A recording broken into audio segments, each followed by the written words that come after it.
కుంకి ఏనుగులు గతంలో చూసుకుంటే పక్క రాష్ట్రం నుంచి అదిగో వస్తున్నాయి 4 ఏనుగులు 5 ఏనుగులు 6 ఏనుగులు ముసలి ఏనుగులు ఇచ్చారని కొంతమంది కామెంట్ చేశారు. 2 రోజుల క్రితం చిత్తూరు జిల్లాలో ఈ కుంకి ఏనుగులు ఒక ఏనుగుల మందని రైతుల పంటలని నాశనం చేయకుండా తిప్పికొట్టాయి. దాని గురించి మీ అభిప్రాయం మేడం? అంటే మహేష్ బాబు గారి డైలాగ్ అనుకుంటా, బుల్లెట్ ఎప్పుడు దిగింది అని కాదు, ఏ టైంలో దిగింది అని కాదు, ఎక్కడ దిగింది అనేది చాలా ఇంపార్టెంట్ అన్నట్లుగా ప్రాబ్లం ఎప్పుడు వస్తే అప్పుడు దానికి సొల్యూషన్ గా కుంకి ఏనుగులు వాటి యొక్క విశ్వరూపం చూపించాయండి. మరి వైసీపీ ప్రభుత్వం ముఖ్యంగా ఆర్ఏ శ్యామల అసలు ఆంధ్ర రాజకీయాల పట్ల మినిమం కూడా అవగాహన లేదు. ఏదో తీసుకొచ్చి ఆమె మైకు ముందు మాట్లాడిస్తూ ఉంటుంది జగన్మోహన్ రెడ్డి యొక్క పార్టీ. అయితే ఆమె అంటది కుంకి ఏనుగులు కుంటి ఏనుగులు అని చెప్పేసి చాలా రకాలుగా ఎద్దేవా కూడా చేసింది. మరి ఈ రోజున ఆ కుంకి ఏనుగులు నిన్న గనక మనం చూసుకుంటే చిత్తూరు జిల్లాలో పంటల్ని నాశనం చేసేటువంటి ఏనుగుల్ని మందని తరిమి కొట్టడంలో కుంకి ఏనుగులు ఎంతటి ప్రధాన పాత్ర పోషించాయో మనందరికీ తెలిసినటువంటి విషయమే.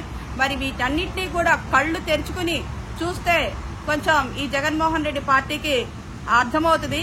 కాకపోతే వాళ్ళు నడిచేటువంటి విధానం ఒక అవినీతి అక్రమాల గోడలతోటి వారి కళ్ళు కూడా మూసుకుపోయినటువంటి స్థితిలో ఉంటారు. కాబట్టి ఇటువంటి మంచి మంచి విషయాలు ఏమి కూడా వాటి కంటికి కనపడవు.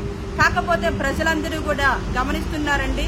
ఎన్నో సంవత్సరాలుగా పంట పండిన తర్వాత పంట చేతికొచ్చేటువంటి టైంలో ఇలా ఏనుగులు వచ్చి అడవుల్లోంచి వచ్చేసి పంటను పాడు చేస్తూ ఉంటే కన్నీరు పెట్టుకున్నటువంటి రైతన్నలందరూ కూడా ఈరోజు ఎంతో ఆనందంతో తమ యొక్క పంటని కాపాడుకున్నాము, అది కూడా పవన్ కళ్యాణ్ గారి యొక్క చొరవతోటి అని చెప్పేసి వాళ్ళందరూ సంతోషపడతామంటే అది చాలండి పవన్ కళ్యాణ్ గారికి. ఆ ప్రజల యొక్క సంతోషాలతోటే తన సంతోషాన్ని వెతుకునేటువంటి ఒక మంచి వ్యక్తి కాబట్టి నిజంగా మేమందరం కూడా చాలా సంతోషంగా ఉన్నాం. ప్రజలందరూ కూడా ఈ విషయాల పట్ల చాలా సంతోషంగా ఉన్నారు. పవన్ కళ్యాణ్ గారు ఎప్పుడైతే ఈ చిత్తూరు జిల్లాలో కావచ్చు, శ్రీకాకుళం ఏరియాల్లో కావచ్చు, ఎక్కడైతే పంట పొలాలు నాశనం చేయడానికి ఇలా ఏనుగులు వస్తున్నాయి అనగానే దీనికి సొల్యూషన్ ఏ విధంగా దొరుకుతుంది అని చెప్పేసి ఆయన ఆలోచించి కుంకి ఏనుగుల్ని మనం ఇక్కడికి తీసుకురావడం ద్వారా వీటి ద్వారానే అంటే ఆ వచ్చేటువంటి ఏనుగులను కూడా మనం ఎటువంటి హానికరం చేయకోకుండా పంటని ఏ విధంగా కాపాడుకోవాలనేటువంటి ఆయన దూరదృష్టి ఏదైతే ఉందో నిజంగా మనందరం కూడా హర్షించదగ్గండి. ఎందుకంటే వచ్చేటువంటి ఏనుగుల్ని ఎటువంటి హానికర పద్ధతుల్లో మనం వాటిని తరిమి కొట్టలేదు.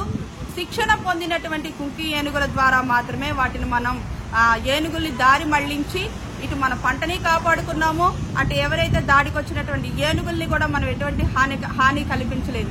ఇది పవన్ కళ్యాణ్ గారి యొక్క దూరదృష్టికి ఆయనకున్నటువంటి సూక్ష్మ బుద్ధికి ఇది ఒక నిదర్శనం అండి. పవన్ కళ్యాణ్ గారు కుంకి ఏనుగుల్ని కర్ణాటక నుంచి ఆంధ్రప్రదేశ్ కి తీసుకురావడంలో ప్రధాన భూమిక పోషించారు. గతంలో కొందరు కామెంట్ చేశారు కదా. ఈ విషయంలో వైసీపీ పార్టీ శ్రేణులు నిజం చెప్పాలంటే వాళ్ళ ముందు చూపు ఎప్పుడూ లేదు. వాళ్ళకి కావాల్సిన వాళ్ళ సొంత సంపాదన ఏ విధంగా ప్రభుత్వాన్ని ఉపయోగించుకుని వాళ్ళు ఎదగాలనేది ఆలోచించేవాళ్ళు. ఇలాంటి నిర్ణయాలు ఎప్పుడు ఏ రోజులు తీసుకోవడానికి వాళ్ళ మనసులో ఆలోచనలు కూడా రావు. పవన్ కళ్యాణ్ గారు కుంకి ఏనుగులు కర్ణాటక నుంచి తీసుకొస్తుందని చెప్పినప్పుడు ప్రతి ఒక్కడు కూడా బయటకు వచ్చి ఆ రోజున మురిగారు కుక్కల్లాగా వైసీపీ వాళ్ళు. ఏమని కుంకి ఏనుగులంట కర్ణాటక ప్రభుత్వంతో మాట్లాడుతున్నాడు, ఈ పని పాట లేకుండా ఇలాంటి నిర్ణయాలు తీసుకుంటున్నాడు, వాళ్ళు చూస్తేనే ముసలి ఏనుగులు ఇస్తున్నారు, 4 ఏనుగులు అంటారు, 5 ఏనుగులు అంటారు, 6 ఏనుగులు అంటారు, ఇవి వచ్చేది ఎప్పుడు, ఇవి ప్రజలకు మేలు చేసేది ఎప్పుడు అని చెప్పి అనేక మంది విమర్శించారు.